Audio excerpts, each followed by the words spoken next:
you ever wondered how people actually make a living eating out and posting on social media? On today's episode of Supper with Sylvia, I talk to two food influencers with more than 300,000 followers between them, each with a unique story and a niche that truly stands out. My friend was like, man, you really got something going. I think you should post this. And I posted it and it did very good. Like, people was commenting, like it was a cheesy voiceover. First up, Jeremy Joyce from Black People Eats. He built a platform to spotlight Black-owned restaurants and a community he felt was being overlooked.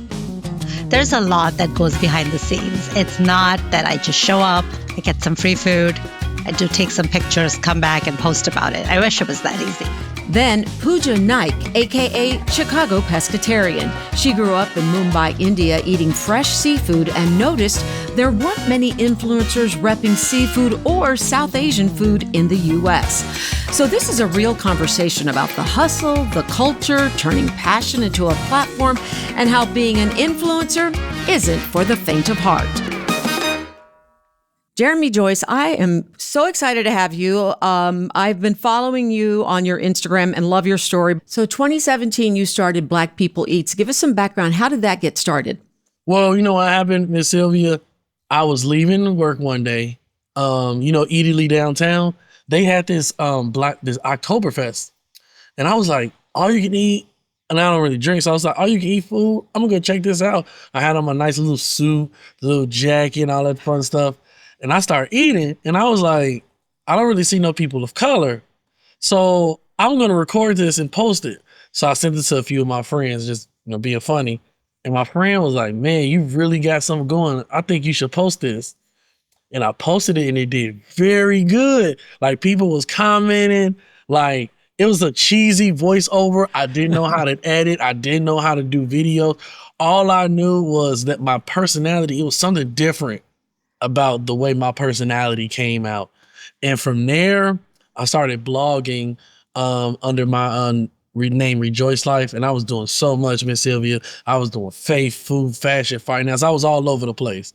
You know how you get somebody that's excited? Yeah. That was me. But I had to find my focus.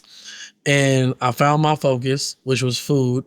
And I just started. And I noticed that blogs really were not highlighting minorities or minority-owned restaurants unless it was their perspective month or like a day that paid homage to their heritage.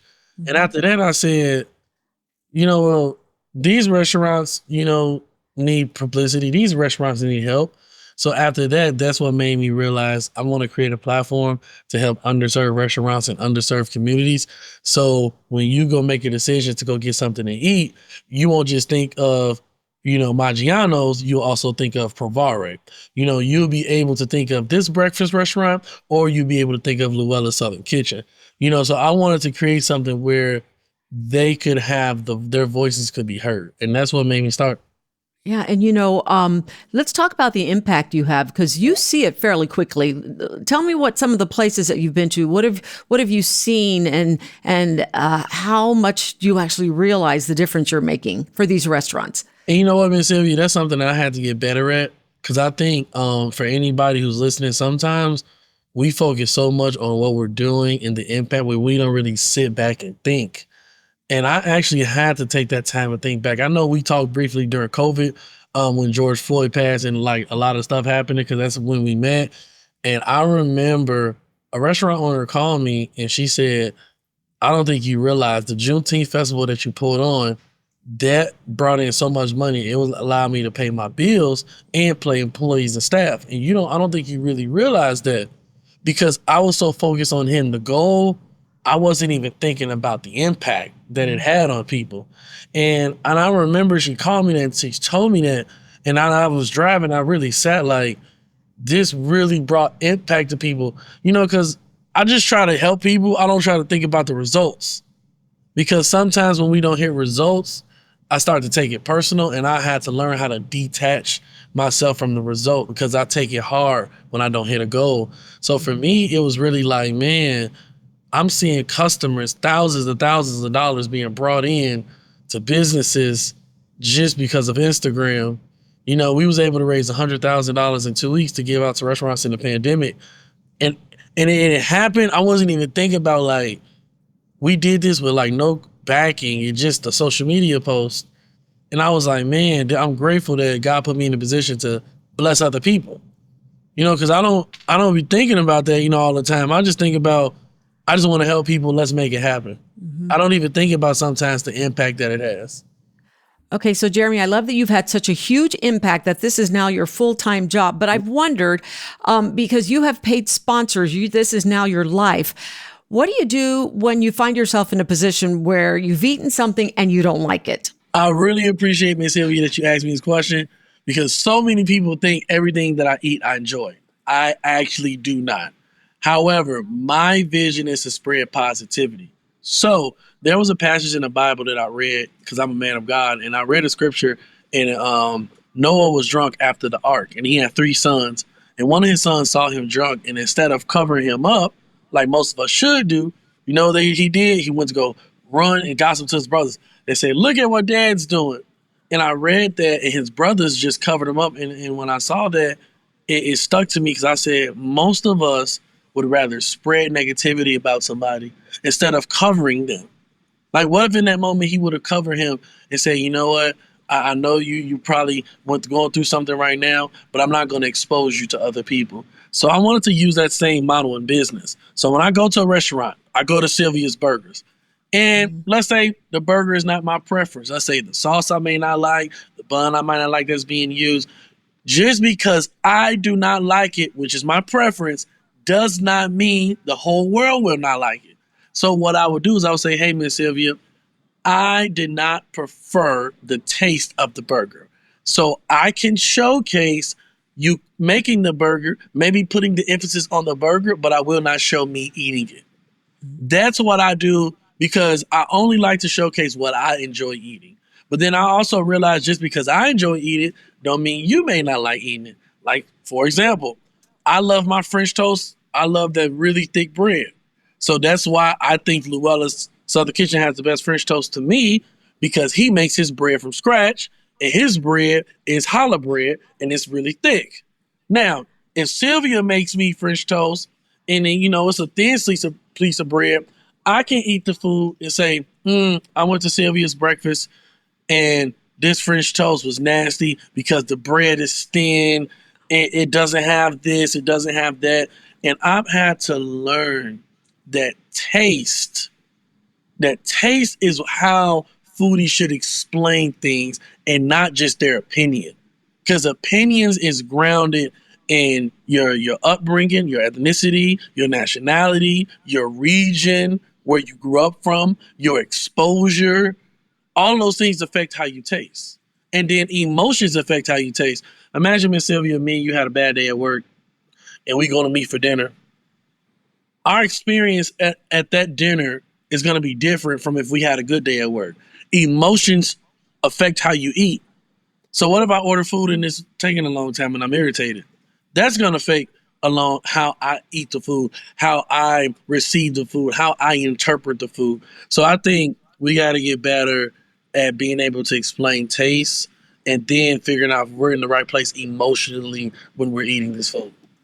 I love that. That's so thoughtful of you, Jeremy. I should say I'm not surprised, because that really is thoughtful. Everybody's taste buds are different. But you're so much fun to watch. Your facial expressions are so awesome, and I smile whenever I see your videos.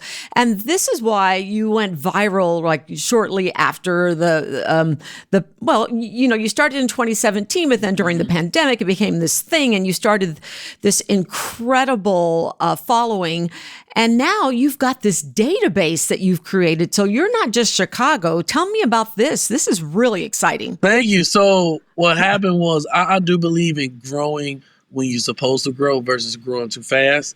So I do believe, I remember when I first started, Miss Sylvia, I said this to myself. I said, why am I not included in this article? Why am I not being featured on television? And one of my friends, Percy, he had told me one day, he said, if you got the exposure that you needed right now, could you handle it?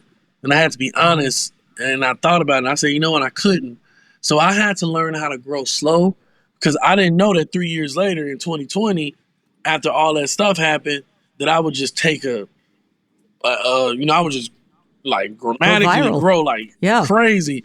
And so for me, it was just insane. I had to make sure my systems was in place because a lot of people started coming to my website, and I had to learn about bandwidth because there were too many people, so my website ended up crashing for a little bit. So I had to learn about that. But it was a fun, exciting place. Now, when I first started, I always wanted to go to other cities.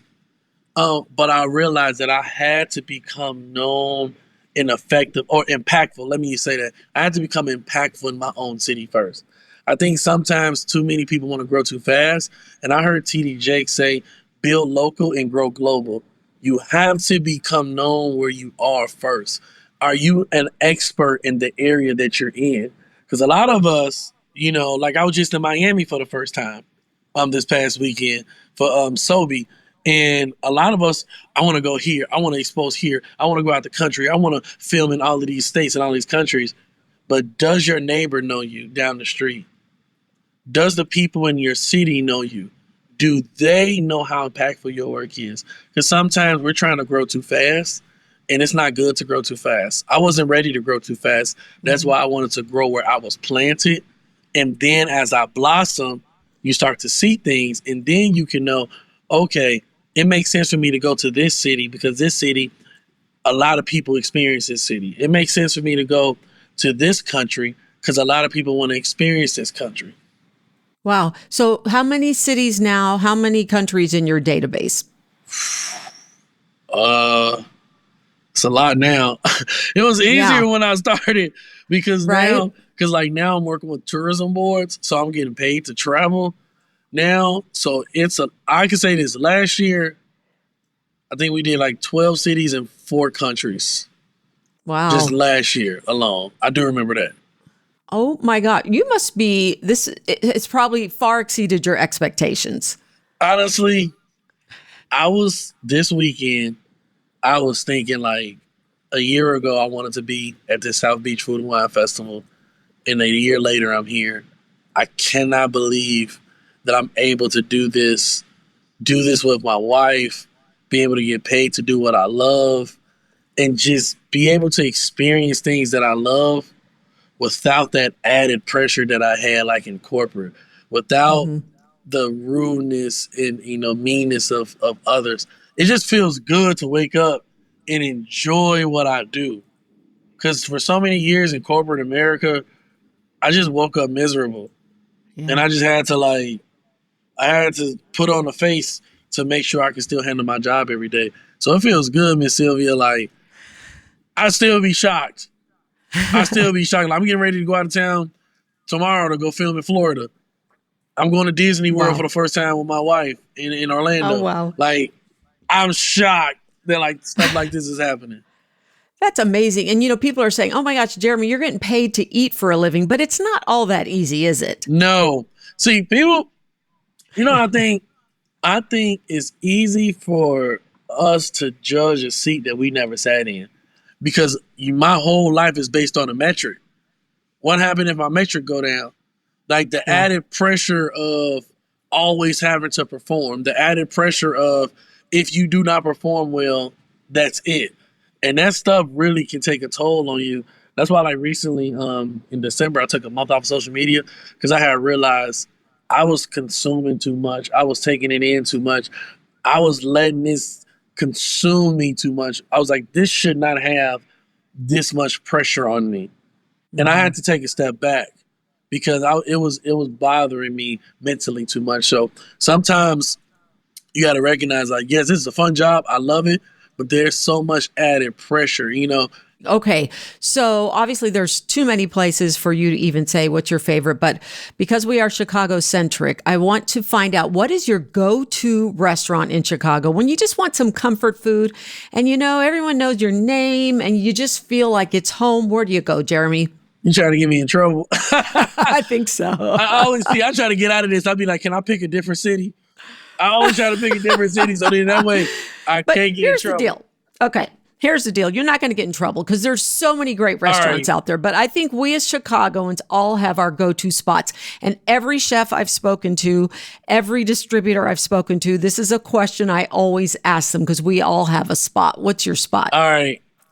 Can I give you like the full day? Breakfast, lunch, dinner? Sure. Breakfast, I'm picking Llewellyn Southern Kitchen. I'm getting Love. any French toast that he makes. Chef Darnell's amazing, man. He's wonderful. Give me that French toast. Oh my God, that French toast. Oh my God, that French toast. So that's breakfast. Okay. That's breakfast. Lunch, I'm going to Afro Joe's in Beverly to go because I'm closing my eyes because I'm thinking about the sandwich right now. I will go to Afro Joe's and get the beef short rib grilled cheese with the blueberry lavender lemonade with no ice. That is one. Oh my God, that sandwich. Yum. That it's either that or the shrimp po' boy from Daisy's in Hyde Park. Those sandwiches, Okay. undefeated. Okay. But then, because it's the middle of the day, I'm going to need a snack. Yeah. So I'm going to go get me. Oh, what snack? Oh, I'm going to go get me a chocolate chip cookie. It's so many places. I will go get me a chocolate chip cookie from I think it's Mindy's Hot Chocolate. Yeah, Mindy's Hot Chocolate. 'Cause I always get them. Oh man, that cookie is great. That is a good cookie. And then for dinner, I'm either gonna go to Two Fish to get some fried shrimp and a fried lobster tail, or I'm gonna go to Provare and get the shrimp scampi with trio seasoning. Replace the shrimp with chicken. That is my favorite. I can't even go that much because I eat it that much. That is My gosh.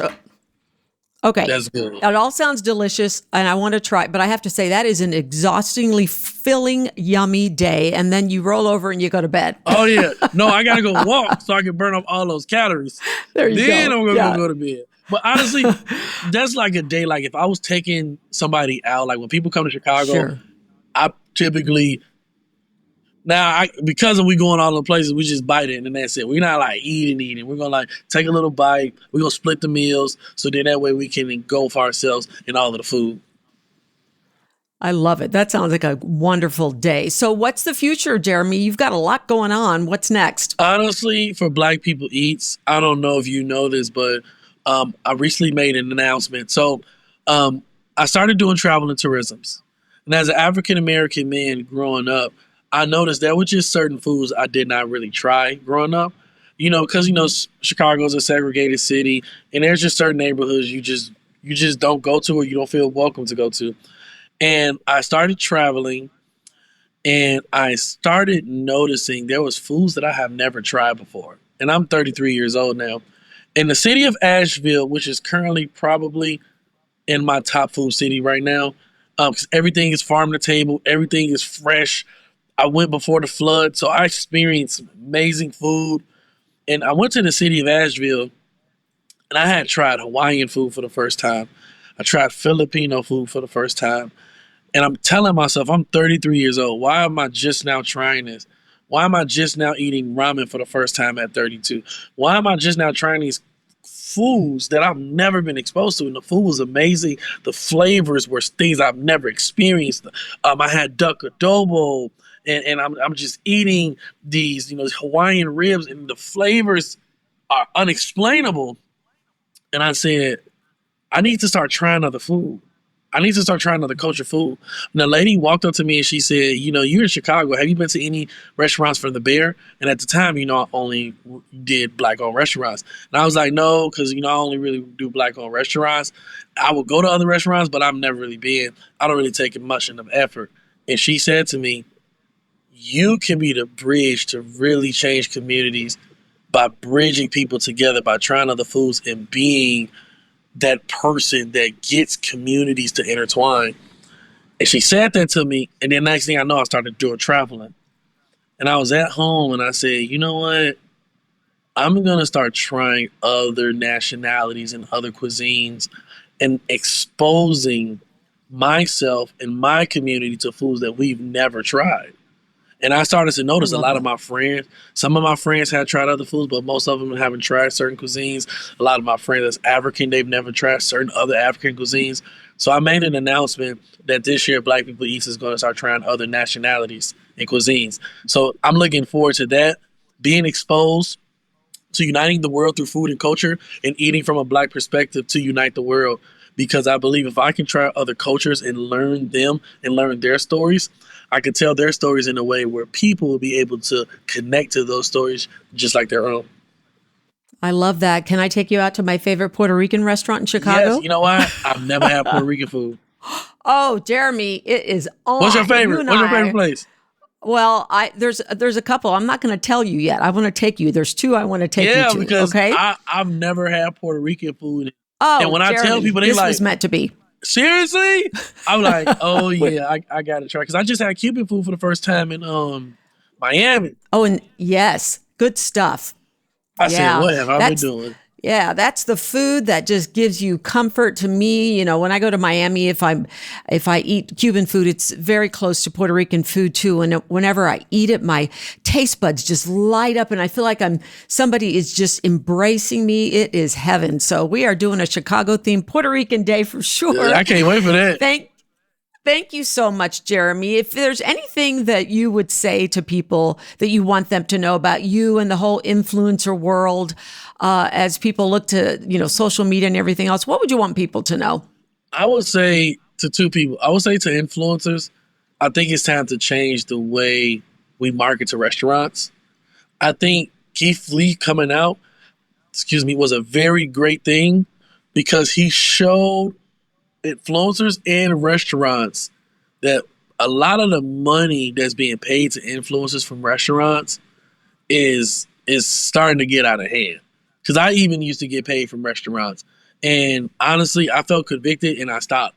Like, I no longer take payment from restaurants anymore. I think restaurants need the budget to continue to do things. I think influencer marketing was the way to go back in the day for restaurants. And I think now you have everyday people who are just coming and just showcasing restaurants. So I think influencers need to change how they help restaurants. I don't think it should be a pay-to-play model. I think they should figure out other ways to benefit restaurants outside of being paid to eat. Because I noticed there's a loss of trust in that factor now. It's not the same anymore, how it was 10 years ago. I noticed it's changing. So if I was an influencer coming up in the food space, I would change and maybe rethink about how you can make a living being a foodie, because charging restaurants is not going to be sustainable anymore. I don't believe so. What I would tell individual people, though, I would say, find something you love and know that you're doing it to serve other people. You're not doing it to be seen. You're not doing it to be heard. You're not doing it to get attention. You're not doing it, for yourself. You're doing it for other people. Everything you do in life, it must be to serve other people. And if you're not trying to serve other people, then you might as well stop doing it, because it's selfish and it will not last. Like, I've only lasted in the business because I realized what I do is not about me. It's about telling the stories. And I've had my moments where, Miss Sylvia, why don't I get recognized? Why didn't I get this award? Why didn't I get nominated for this? Why didn't I get this brand deal? But I had to realize that was because I was trying to serve myself and forgetting that my mission was to unite the world through food and culture. And if I never get recognized, if I never get another award, if I never get another deal, I know that my vision was to connect people, and it was never about awards and accolades. Because sometimes we start things and we lose sight of that. Don't lose sight of the goal. I lost sight of mine for a while, and I'm grateful that I was convicted enough to get back on path and realize it's not about me. Well, you are very inspirational, especially for your young age. Keep doing what you're doing. And what's the tag? Give me the sound that you make when you have eaten something you absolutely love. That's how I want to end this podcast. Go for it. Hey, my wife. Oh, it's funny. I'm like, woo. I love it. It's just so great. Like I said, I can't help but when I talk to you, when I see you on social, you make me smile. Keep doing what you're doing, my friend. Can't wait to see how far you go with this, and can't wait to take you to my Puerto Rican restaurant in Chicago. Thank you, Jeremy Joyce, for joining me. So great. You're welcome. Thank you for having me, Miss Sylvia. I appreciate it. Coming up next, we spotlight Pooja Naik, aka Chicago Pescatarian, one of the city's top food influencers with a seafood twist. She loves what she does, but says it's not as effortless as it may look. And we'll be right back. Hey foodie friends, if Supper with Sylvia feeds your soul like it feeds ours, show us some love.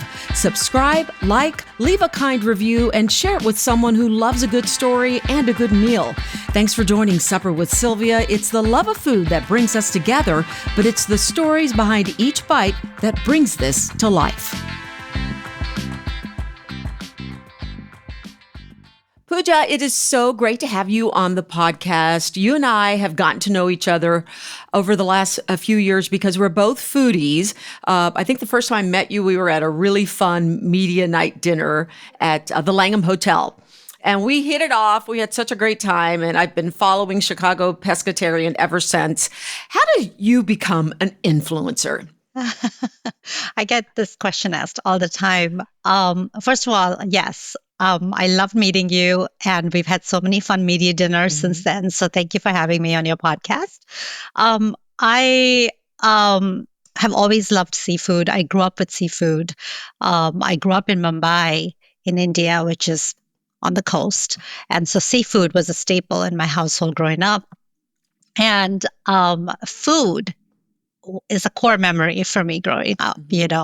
My grandmother's cooking, going to the sea with my grandfather to pick up fresh crab that the fisherman just brought, all of those memories. So seafood is ingrained in me. And I actually, fun fact, tried to become vegetarian and then probably lasted a couple weeks before I went back to seafood. I'm like, no, I miss the taste of fish too much. So then I adopted the pescatarian diet and was very passionate about it. And having lived in Chicago, we are very famous for our deep dish pizza, our hot dogs, all of, meat-centric food. But I felt like there was a lack of representation of seafood and even South Asian food because I'm Indian. In a blogging space or just in general. And I realized that we need somebody to highlight the amazing seafood we had. And so that's how I launched the Chicago Pescatarian. It was a passion project. So, and how many years ago was that? That was 10 years ago, actually, on the dot. Yeah. Wow. 10 years ago. But what was it that made it take off? Because you have at least 100,000 followers right now on Instagram alone. What was the turning point? Because people always wonder, how do you become an influencer? How do you get so many people who are following you? Yeah. So it hasn't been, an overnight journey at all. It's been a decade. But So when I first started, I mentioned this was a passion project. I was just sort of highlighting my own dining experiences. And once slowly I realized that people were engaging and I was forming a community, I said, okay, there's something to this. Maybe I can do this more full time. And I really, it was after the pandemic that I kind of took it more seriously because we had more time. We were on social media more. And that's probably when it really took off. So maybe at the 5-year mark. And I've learned a lot. So there have been a lot other newer bloggers that have come in and have hit, the 100,000 mark much faster. It has been a slow and steady race for me, but I think I learned so much in the process and formed so many amazing connections that I wouldn't change a thing. Yeah. And so what did you do before this? So I have been in marketing always. And so it was easy to market myself.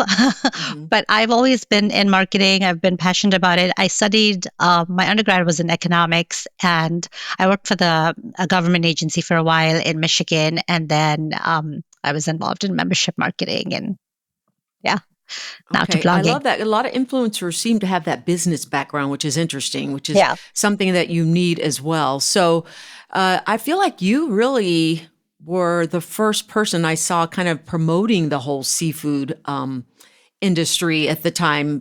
Would you say that's true? Were That you? is true. I think I still have this on my business card, but I am Chicago's first and I think only seafood blogger as it stands. Now, less blogging now, Instagram, transition more to Instagram as a platform, but definitely talking about seafood focused, probably, yeah. So. And this is something you do full time now. Tell me how this works. How does an influencer make a living?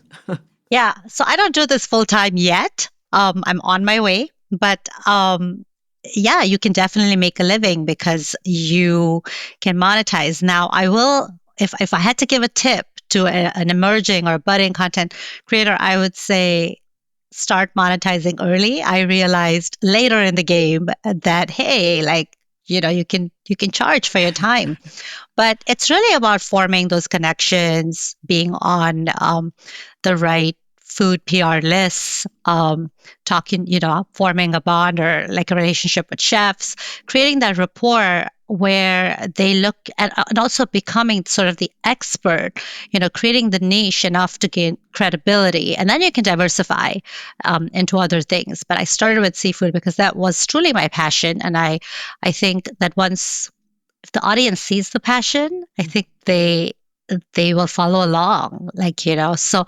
the restaurants will see it, chefs will see it, and that's just how it kind of took on from there. You're going out there. Your videos are so much fun. You're trying the food.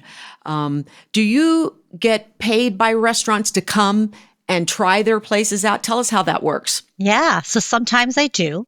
Um, you know, there's a lot that goes behind the scenes. It's not that I just show up, I get some free food, I do take some pictures, come back and post about it. I wish it was that easy. Yeah. But really, any one collaboration is from start to finish, is research, planning. Sometimes I have to write the script ahead of time, communicate with the establishment to make sure that I'm portraying them in the light that they want to be portrayed in.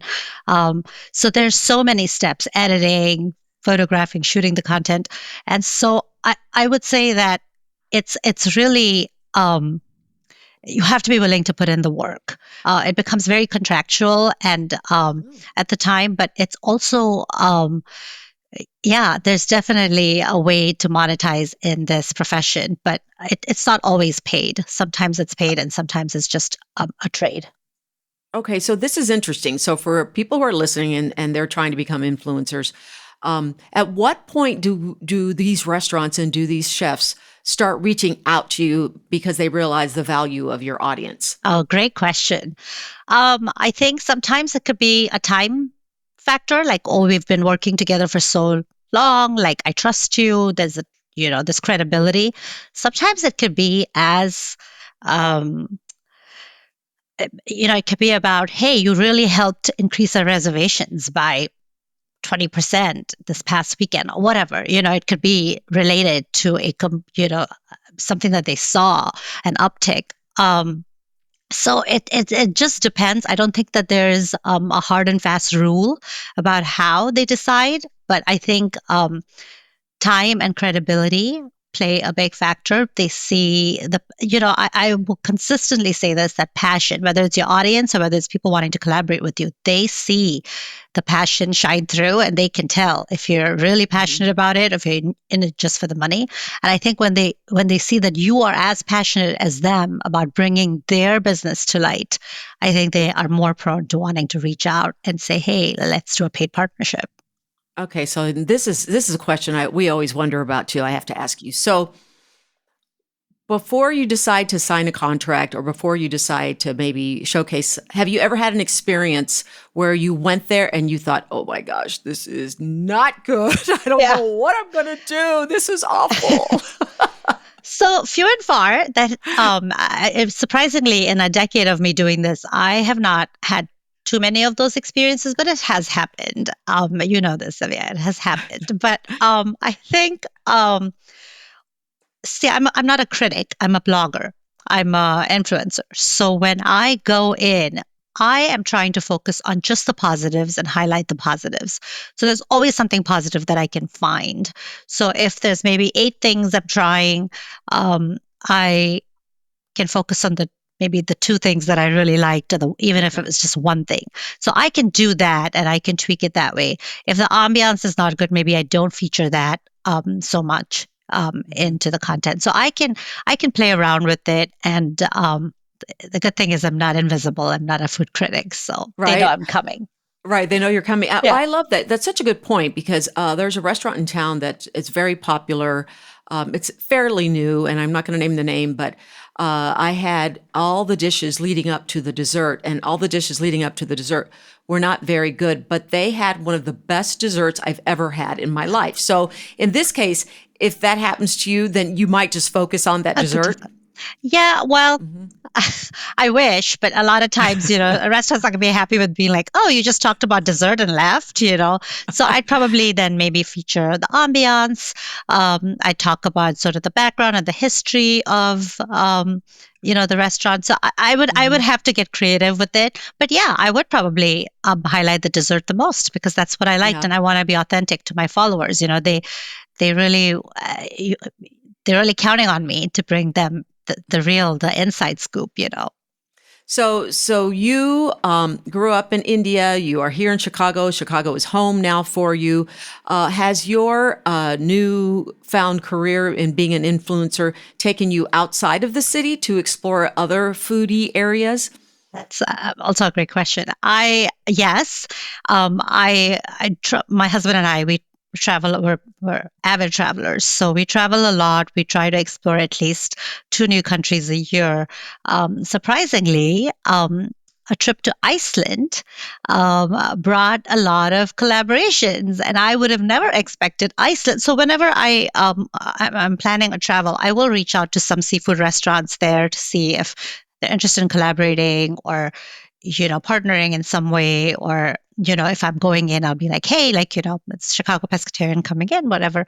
And a lot of times, it's like, oh, we don't, there's a lot of countries where they don't know what content, an influencer Sure. world is. And it's just like, what do you mean? You want to come here and eat the food for free?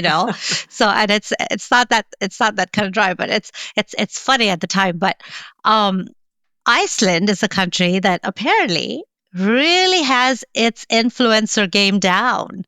And it's very seafood centric. So I think they were super excited. So I did do a lot of collaborations there. I got my taste of international food Wow. blogging over there. And then I got excited. I was recently in Norway and I was able to collaborate with a few restaurants over there. Also great seafood. So yeah, it's starting to emerge, and I like to see that. Wow. It's good to see, and then this cross pollination, right? Like, oh, like someone from Chicago now can probably, if they're a pescatarian and they're in Norway, they can go to the restaurants I've highlighted. Okay, 2 questions for you. What is the hardest thing about being an influencer, and what's the best thing about being an influencer? Oh, that's so much. It's a loaded question, but I think the hardest thing about being an influencer is um, I think creating a niche and gaining credibility.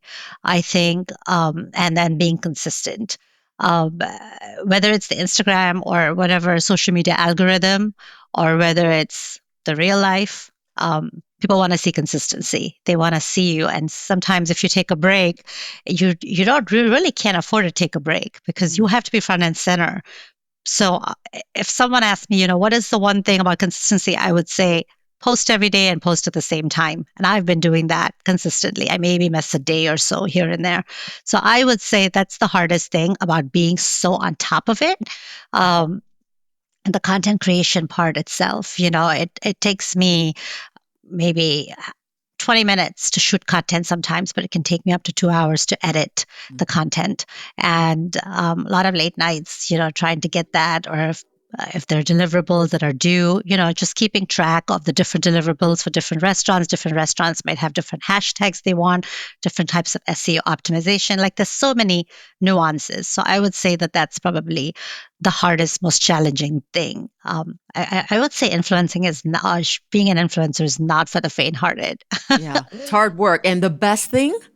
And the best thing is just this lifestyle you get to live, where you get to meet different people, you get to enjoy experiences you didn't even know existed. I recently featured an Alice in Wonderland afternoon tea, and that was really amazing. And then I did a giveaway because it was so big. But it's just things like that. You get to meet. I met you. And we're doing this podcast. So forming relationships, people I would have never met, food I would have never eaten, experiences I would have never had, and it's more than the average person in Chicago can do. So I'm very grateful for that. Yeah, very So I would special. say, And I should say, I have seen her husband out and about. He's such a good sport. He's out there helping her get the video content. And I know, Pooja, we were at an event and you said he was like, I'm done for the week. I cannot do anymore. And he didn't go that night. Yeah, poor guy. He's an attorney by trade, but photographer by night for me. Exactly. And, I've trained him so well. Sometimes I go into a restaurant and I'm chatting with the chef and he goes out and gets me my shots. And so, What a guy. Yeah, what a guy. That's a keeper. Yeah. Okay, so since you focus on fish, Yeah. let's talk about, I want to know what the go-to hotspots for you are in Chicago when it comes to getting that pescatarian content that you need, not only to nurse your body, but for your soul too, because you just know it's a guaranteed good spot. Nourish my soul. Wow, that's deep. Another loaded question. People, what's your favorite restaurant? Like, are you kidding me? Like, that's like the hardest thing to answer.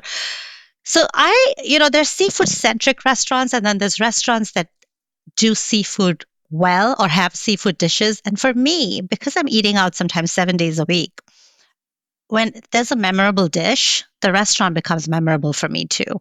So some of these restaurants that I'm about to name are based on a dish or two that I've tried there that have blown me away. Okay. So I recently, over the past weekend, tried Mira in Bucktown. I don't know if you've been. Oh, I have not, but I want to go. I've heard so much about it. A good friend of mine was able to snag a reservation, and we just went on our own. It wasn't a collaboration or anything, but I loved it. It's Indian and Mexican fusion, and sometimes you're very careful with these fusion cuisines because they're two very strong cuisines. So you really have to fuse it, blend it well. And Chef Rishi Manoj Kumar has done an amazing job.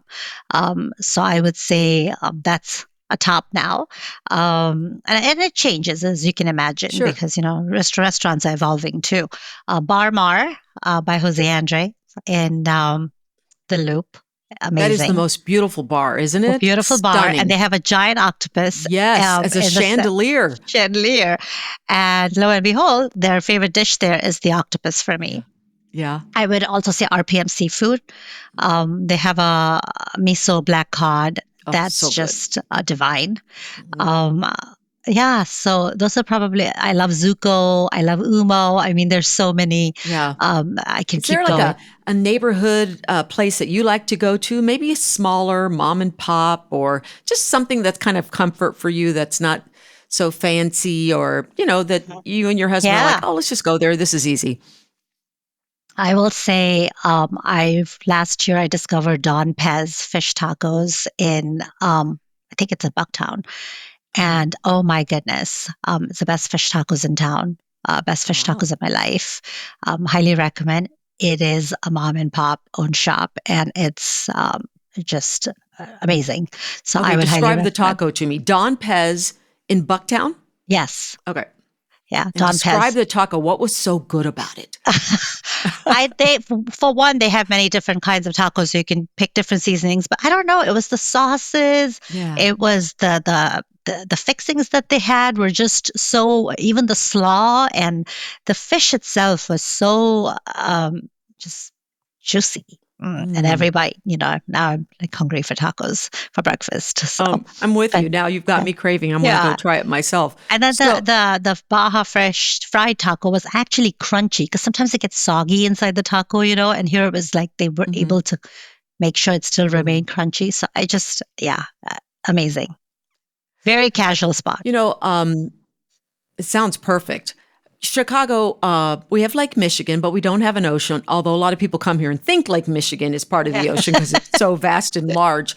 So interesting that, a pescatarian is able to find the kind of fish she wants. And how do restaurants manage to bring such fresh fish to our city every day? Because I think, obviously you go to the East Coast, you're going to get literally out of the ocean and on your plate. But are we competitive that way, would you say? I think we are. I mean, we are probably, if not at par with New York City, we're right behind, I would like to say sometimes we're ahead in certain aspects of our foodie world, but we are.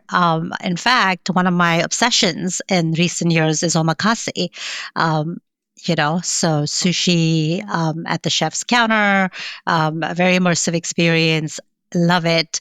Usually like a multi-course tasting of sashimi or whatever fish. But those are the places that are actually flying in fish from Japan, sometimes daily and sometimes bi-weekly. And it's amazing, right? It's like, how are you doing it? But in general, I think restaurants, especially seafood-focused restaurants, are realizing that they cannot afford to not practice with sustainable seafood, So they are spending big money. Because one of the questions I always ask when the chef or manager comes out to say hello in one of my collaborations, I will ask, where's your fish from? Where are you sourcing it from? And it's okay if it's a seafood vendor in town. There's some very reputable ones, but more and more I hear like really solid names and solid sources. And I'm like more and more convinced that, okay, like we're headed in the right direction. Yeah. I think we have some of the most amazing restaurants. You're right. I think we are as competitive, if not more in many cases, than some of the big cities, including New York. So tell me what the future is for you. What are your hopes and dreams with this influencer life? What are your goals? Well, the goal is to go full time. And also to just be a real influencer. I want to be the person and the resource that people look to for the pescatarian lifestyle, for seafood. So a lot of times I'll have tourists write me and say, hey, my wife's pescatarian, but I eat meat. Do you have places, sort of maybe help people curate a foodie trip here in Chicago, and international blogging, like I was able to do in Iceland and Norway, like more of that. Eventually, maybe have my own podcast talking about seafood and not just seafood, all kinds of food, because as you know, now I'm food and lifestyle and I've diversified, but seafood will always be my passion. Yeah. Well, you do a great job at it. And any final words for people who maybe are listening and have always wondered about what it takes? Any final words? Final words. Yes, I always have words. I would say be real. I think that people catch on to that and being authentic and being real, because one of the reasons influencer marketing per se works better is because not some ad. People see you walking in, biting into the food, actually interacting with the restaurant or the people. So it's just important to keep that front and center and to remember that the authenticity is important. It'll shine through, and the audience knows when you're being real and when you're being not. And it really, I think, is a key to success. Yeah, I think that word authenticity, right? That's how I live by. You just be authentic and people can relate. Okay, so where can people find you? How can people follow you? Tell us everything. Thank you. People can find me on Instagram at Chicago Pescatarian. One thing I want to make sure, the distinction, there's two pescatarian spellings. So it's Pesce and not Pesca. So Chicago Pescatarian. And I also do have a website. It's www.thechicagopescatarian.com. And I am on TikTok and Facebook as well, also under Chicago Pescatarian. Very fun. Pooja, so fun to talk to you. Can't wait to see you at the next event, which I'm sure is right around the corner. But boy, I've learned from listening to you. It's a whole lot of work, and you do a great job. So thank you for coming on and sharing that. So appreciate you, my friend. Good to see you. This podcast is produced by Jane Stevens, audio engineering and original music by Donnie Cutting, social media and promotions, Magali Blaisdell.